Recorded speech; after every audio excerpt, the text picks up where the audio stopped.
enable.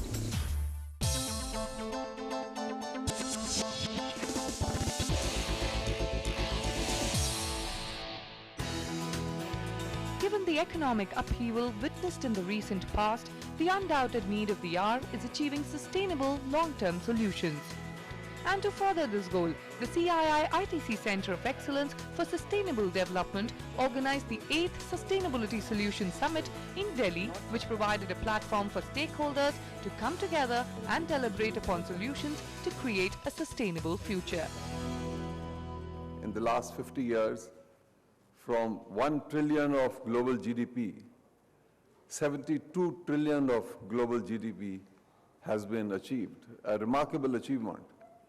But if you go deeper into this, you'd find that still about 4 billion of global population is earning less than $2 a day.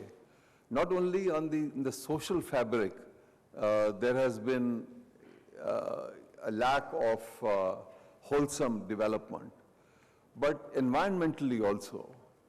We have used up much of natural capital of planet Earth and have nearly injured the ecosystem that sustains life on our planet. So our society is really sitting extremely vulnerable. But the positive aspect is that if we relook at our economic model, if we can evaluate and measure all this together and linked rewards to a composite outcome of creating societal value, then all the entrepreneurial and creative energies of our business community then can be directed to create a totally different outcome. When the economic slowdown happens, is you're losing jobs, which means that there is some amount of social unrest coming up. And then there's the other end. There's this environmental disaster which happens because of overuse of resources in those places. And then we all, most of us who are in the corporate world, when we go to our AGM, so we go to every quarter-end meeting, the first question we're always asked by the shareholders is, where is my return? So we've got this quagmire of three-pole attack, I would say, that there is social unrest, there's an environmental unrest, and then there is economic unrest, which kind of just comes together. So one of the things, again, in my personal capacity and with a number of other CEOs, what we are trying to drive in the National Committee of Technology is the concept of convergence. Can we have a convergent solutions for water technologies? Can we have a convergent solutions for energy? Because these are really that impact society. And this has got nothing to do with you and me as running an organization. But if we're able to actually get together where we say that there is a process, there is a technology, and we can bring these together and actually create solutions, then we start converging solutions for the benefit of the society. Do you know that of the 100 largest economic entities in the world, and that includes the economies of countries, 44 of them are corporations? And if you move that out from 100 to 150, 59% of that top 150 are corporations. And that's a radical change in the last few decades. And it means that a company must be a part of society, not a part from society. And I think it's a really important point to make. And it's no different in the investor world, this concentration, that the top 500 biggest funds in the world account for something over $42 trillion worth of assets. Do you know that the 10%, the top 10%, the top 50 funds actually account for 2/3 of that 42 trillion? And the top 10 funds account for 1/3. This concentration makes it a whole different world that we live in. We need capital markets where investors understand the full picture of the business, not just the quarterly returns and profitability. We need, capital markets where the consideration of how businesses are creating value are understood, not just financial value, but value overall. A company's competitive position defines how it creates value. A company's profitability formula defines how it captures value. Profitability increases when revenue increases, costs decrease, or assets go down. We find that sustainable companies achieve superior profitability with revenue increases, even if that means higher cost or a higher asset base. Yardstick to measure success of business will assume new meanings. NPV will come to be known as net positive value. More companies will publish environmental and social P&Ls. Financial markets will ask for more. They will check these valuations before deciding investments. It's our habit at the center to bring the latest in sustainability to make business in India competitive and future ready. True to our habit, we have begun to work with IIRC in India. We will make IR relevant to India. We will work with all of you to help you report on the 6 capitals.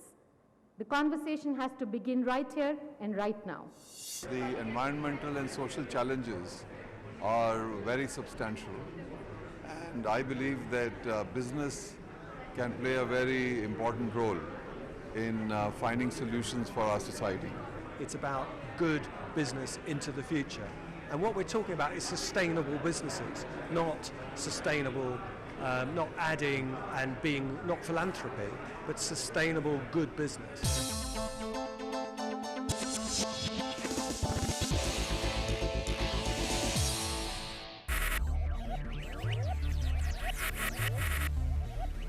Focus, ideate, innovate, enable.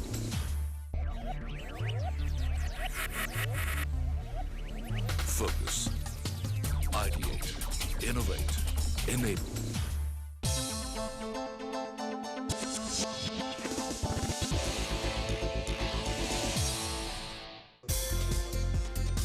The first panel at the summit discussed was natural capital and economic imperative.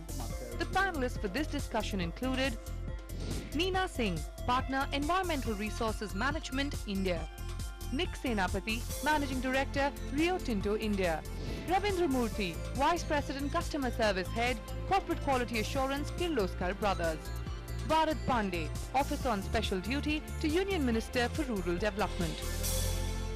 I would give the floor to Mr. Bharat Pandey for his opening remarks. I wanted to talk a little bit about the expert group on green national accounts, which was set up by our government about 2 years ago. And our thinking behind setting up this group really was that, there is a lot of debate in this country on environment versus development, which I think is a false debate. But if you really want to have a discussion on that, and if you want to understand the trade-offs that are involved, you need to first of all get a good handle of understanding what are the environmental costs and how can our national accounts really reflect the environmental and natural capital costs of our growth process. And therefore, this group was set up under Professor Sir Partha Dasgupta.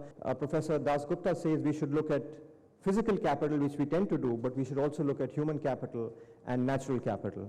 The second big message that they give is that we need to move from thinking about per capita income to thinking about per capita wealth.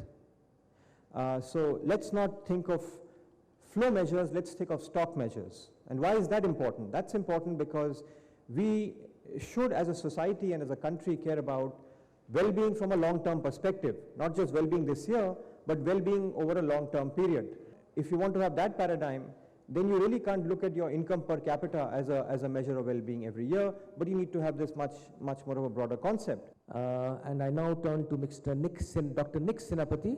So as far as understanding the ore body, I think we're quite, we get that. The issue is how do we judge the environmental components and the social components of that. For instance, in India, we have the forest component of environment, and there is an understanding of how you can value the economics of that through NPV calculations that people who get access to forest areas have to go through and pay for those, that NPV for the forest. Does that take in everything into account in that process? I don't think so, and we need to work out ways of ensuring the maintenance of biodiversity in the offset programs that result from that. The social side too is clearly probably the most important area of trying to work out what the value is.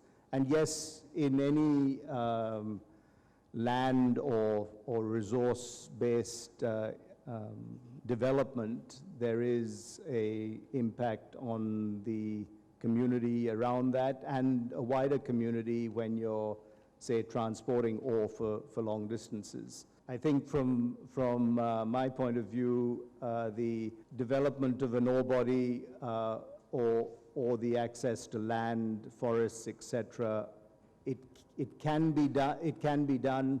One has to take into account all the stakeholders in developing that process, but it is a difficult process, and governance is a very important aspect of it. As you know, Kirloskar Brothers is in the business of manufacturing pumps and castings.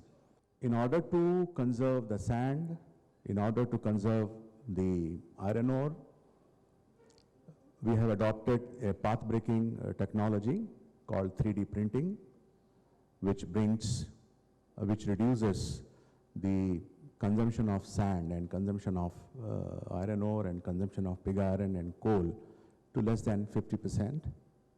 About 8 years ago, Kirloskar Brothers started a campaign called Kirloskar Group and Vasundhara Club. We organize the international film festivals. Through this innovative approach, Kirloskar Vasundhara explores, discusses and highlights issues related to environment, wildlife, energy, air and water. And we screen various films. We go from village to village across all the 19 plants all over the country, and we educate the importance of environment, importance of energy conservation, importance of conserving the biomass, biodiversity, and so on. Very interesting account of how the Kirloskar Group has addressed the questions of sustainability. And now, in keeping with my natural proclivity for leaving the best for the last, I invite Neena Singh to give her opening statement. One of the frameworks that has come into being and which has been now mooted in international standards, and I think increasingly being brought into frameworks of understanding this, is the ecosystem services of any resource. So what are ecosystem resources? And if I look at it simply, there are three kinds of resource services that an ecosystem provides, be it land, be it natural, be it human. So there are provisioning services that an ecosystem provides, provisioning in terms of food, in terms of livelihood, in terms of health. When we're doing impact assessment work, and we do a lot of EIA for regulatory purposes as well as for investors and for global standards, the biodiversity services or the ecosystem services concept has become a core to what we do. Just giving you an example of a recent project that we did in which we were looking at the environmental and social impacts of land. When we were doing the impact assessment, our conversations with the women in that area was that, well, we've got compensation and the men folk will all decide to go to Barmer to buy the land because land is cheaper there. But the very important part is what will happen to us. We spent 3/4 of our day going to that land. That has been, taken away. I have nowhere to go. Unfortunately for that project, that entire village land had gone away for the project. Now, understanding that impact is a very core value of understanding impact assessments, and those are things that we are grappling with when we do impact assessments, both environmental, biodiversity, and social. The motto of the 12th plan today is faster, inclusive, and more sustainable growth.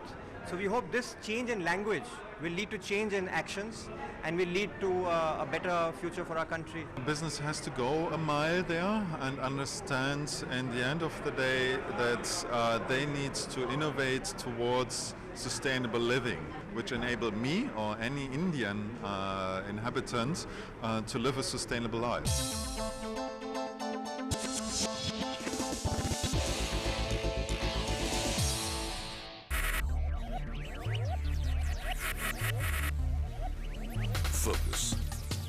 Ideate, innovate, enable.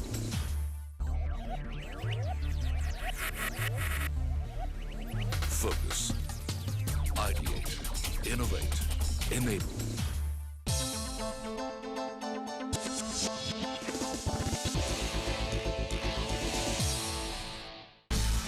The second panel, titled Investing in Sustainability, looked into the opportunities to create sustainable businesses. The panelists for this discussion included Glenn Schmidt, Head Steering Government Affairs, BMW AG; N.K. Ranganath, Managing Director, Grundfos Pumps India; Peter Poshen, Director, International Labour Organization; Rajesh Nair, Global Practice Head, Centre for Sustainability Solutions, Consulting, ITC Infotech; Son Ray, Senior Fellow, Indian Council for Research on International Economic Relations. May I request Mr. Ranganath to give his opening comments? As far as companies go, I'm talking from a very corporate point of view. We need to empower our people, and we make a change in the way they think. In the West, of course, it makes a little bit of a difference because the customers are aware, and they are able to sort of pay a little bit of a premium for those products that are green and are sustainable. But in India, we are a country which is very, very sensitive to prices. We've just started our first steps towards it, but in India we had another driver which made a business case out of it, our shortages. We are perennially short of power, so we conserve. So there is the business case. We are going to be short of water, or we will not have water, so we start conserving. But it's all right even if that is the reason why we start conserving. I think it should be built up into a movement where we start being proactive than being reactive. And that's something that we need to look at. Rajesh, would you like to make a few opening remarks on how innovation can help sustainability? If you were to look at what are the levers in sustainability which are driving innovations, you could basically categorize these into regulatory. You could categorize into those driven by consumers. You could categorize those which are basically coming up because of internal requirements of a company. This market today, if you look at the entire sustainability space today, is, however, driven a lot by regulations. And what companies require today is in terms of much more clarity in terms of regulations that might be coming up, whether it is in terms of emission trading, whether it's in terms of energy trading. And a lot of times decisions in innovations are driven by regulations. And what we need to understand is that any innovation that you do in any space, whether it's sustainability or any other space, is basically dependent, has a lot of, you're basically putting in a lot of money into it, and it's also a lot of time, there's a lot of time dependence as well. What, according to you, Peter, are issues that businesses typically overlook while debating the question of sustainability? One of the issues that is overlooked is the people's dimension of running a sustainable business. In sustainability, everything is connected with everything else. And I would suggest that that is nowhere more true than in an enterprise, than at a workplace. That is where the three dimensions cannot be dissociated at all. And what that leads me to suggest is that there is a missing dimension here which would help us to bring these three dimensions together constructively and exploit synergies, which is to invest in people. Conventional wisdom is that you need to improve productivity, that is to grow the cake before you can share bigger slices of it. Thanks, Peter. Sayan, what, in your opinion, are the apprehensions that businesses typically have while investing or not investing in sustainability? They are constrained by several things. Apart from the whole cost of infrastructure, there are high upfront capital costs, there are low returns, long gestation periods. There are country-specific barriers and associated risks. Apart from the legal and ownership risk, there are political and social risks. There is also lack of knowledge and expertise as far as green infrastructure projects is concerned, and that has to change. Finally, but most importantly, appropriate financing vehicles are most critical in order to finance all of this and usher in a greener industry. In the global context, what are the drivers for investing in sustainability? I think it's easier said than done, but ideally try to make sustainability part of your business DNA. And this is an approach that the BMW Group has taken in the early 1970s. Look at all three pillars of sustainability because each pillar is not a silo. They are dependent on each other. If you're profitable, you're able to invest in new technologies to protect the environment. And if you're profitable, you're able to reinvest in the communities and the cities where you are active. So again, there's a business case for sustainability. Sustainability is a competitive advantage, and from our perspective, we are in the business of selling premium products and services. So we kind of have tried to lift sustainability one level higher. The next level of premium, from our perspective, is sustainability. Premium in the future will not be faster, sleeker, larger, more opulent, more luxurious. Premium in the future can actually be more sustainable. This meeting brings together, to a large part, the converted. Those are already thinking about sustainability, who are acting on it. This needs to be extended more beyond this circle of the advanced organization, of the large organizations. It's really a wonderful opportunity to, on the one hand, reach out to some global stakeholders, but at the same time to reach out to the Indian community, to share ideas, to inspire each other.